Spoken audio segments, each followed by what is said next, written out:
Hey everyone, and welcome to The Explainer. So today we're tackling a bit of a mystery. And honestly, it's one I think literally all of us have faced at some point. Have you ever poured just an absolute mountain of effort into changing your life or your work or your daily habits, only to look up a few weeks later and realize absolutely nothing has actually progressed? Well, today we are exploring the architecture of continuity. We're going to look at exactly why high effort doesn't always equal high progress, and how we can finally move from this state of aimless drift into powerful, lasting structure. It's this deeply frustrating paradox, right? Why do we feel so stuck even when we are trying so hard? It's the kind of question that can really make you doubt your own capabilities. I mean, we've all seen the graveyard of abandoned New Year's resolutions, the unused productivity apps sitting on our phones, those forgotten gym memberships. To answer why this happens so frequently, we're going to dive into a really fascinating case study drawn from our source material. We'll just refer to him simply as the student. Now, the student was on a mission to rebuild his life from scratch, and his journey reveals some incredible hidden traps that we all fall into when we try to build better habits.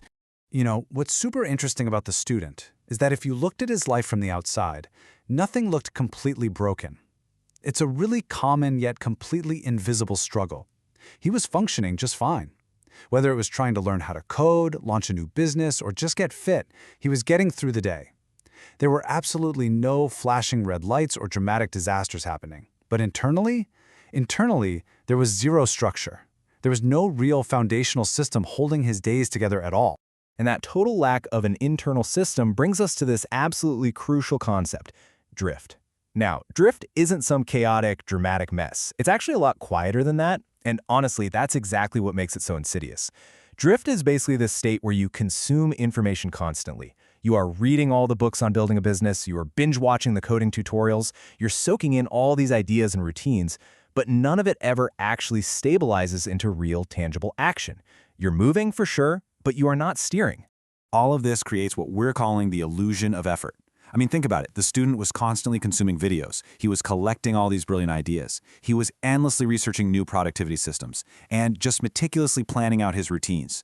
Honestly, if you looked at his browser history, you would think he was working incredibly hard. The pattern here was absolutely not a lack of effort. He was trying his heart out. But effort alone, when it looks like this, it's just an illusion of progress. Because if you zoom out, the true pattern of all that scattered effort is something else entirely: fragmentation. This is exactly what happens when all those raw ideas and all that frantic effort totally fail to consolidate. Fragmentation is basically starting a dozen different things, maybe a new workout plan, a new reading habit, some shiny new side project, but without sustaining any single one of them long enough for it to actually become a part of your identity. It's just this scattered burst of energy that ultimately dissipates into thin air. So, looking at the student's fragmentation, it is so tempting to just jump to the most obvious conclusion. Was his problem just a lack of motivation? We hear this constantly, right? Oh, you just need to want it more. You just need more drive. Even the student himself genuinely believed his core problem was simply a lack of motivation. But as we're going to see, treating this feeling of being stuck as some sort of personal character flaw is a massive mistake. Well, actually, it turns out motivation is really just the starter motor. It initiates the action and the effort. And the student had plenty of motivation. He was starting new things all the time. What he was entirely missing was continuity. Continuity is the actual engine that sustains the action over time. It keeps it going long enough for it to finally compound into your actual identity. He had the spark, sure, but he had absolutely nothing to keep the fire burning. And here is the absolute crux of it. Without continuity, nothing compounds. Think of it kind of like a bank account, right? It needs consistent, continuous deposits to actually trigger compound interest. Well, the exact same principle applies to our behavior and to our learning. Daily habits either build on each other to create this massive growth over time, or if they remain fragmented, they just stay entirely flat. And this lack of compounding creates an incredibly frustrating cycle. We call it the illusion of reset. Picture this. Day one, your motivation is sky high, and you make great progress. Fantastic. But then, day two rolls around. And because you have no actual system of continuity in place, your focus breaks. So by day three, your progress is effectively reset from scratch. Because the effort wasn't sustained, every single day literally felt like starting over for the student. Even when he did make progress, it just didn't feel like it carried forward at all. It creates this maddening illusion that absolutely nothing is changing. All right, let's shift gears and look at how environment shapes your identity. When we really dug into analyzing the student, one thing absolutely jumped out. His environment was actively working against him. We're talking constant input, constant distraction all the time. Crucially, there were absolutely zero real boundaries around his attention. So even when he desperately tried to sit down, focus, and harness all that motivation we just talked about, the system around him simply did not support it. It just violently pulled him right back into that state of fragmentation. And here's the thing. Operating inside an unsupported system like that over a long period, it literally shapes who you are. As our source material points out, he wasn't consciously choosing distraction. He was operating inside it. It's like he was a fish swimming in distracted water. If your external environment is completely fragmented, you better believe your internal focus is going to be fragmented right along with it. Which brings us to the most important part, the architecture of structure.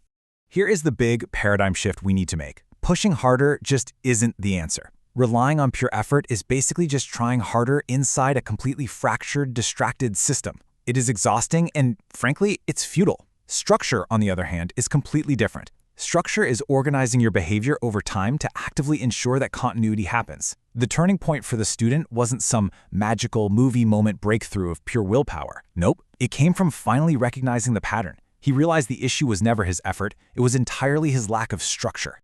Think about this for a second. The student didn't need more information. He needed a way to organize his behavior over time. Honestly, he already had all the ideas he was ever going to need. The trick is to stop endlessly searching for that next viral productivity hack or that one perfect video that's going to fix everything.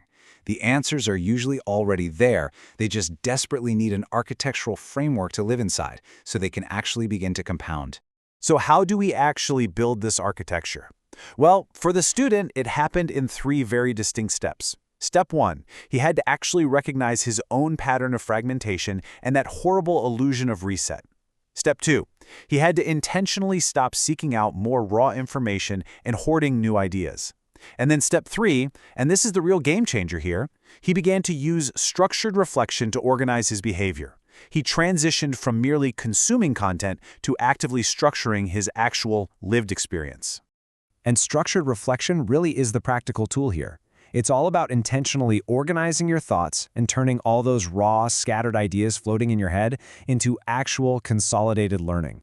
Our sources even point out how you can use AI tools like Notebook LM to help simulate conversations and give structure to those thoughts.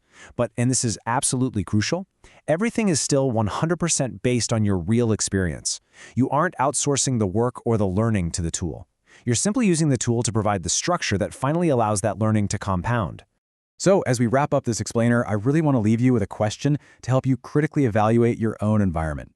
Are you endlessly relying on that fleeting spark of motivation to get things done, or are you actively building the structure your continuity actually needs to compound? Because the real difference between aimless drift and unstoppable momentum, it isn't about how hard you try. It's entirely about the structure you build to hold your efforts together. Thank you so much for hanging out and exploring this concept with me today, and I highly encourage you to take a look at your own daily patterns through this new lens.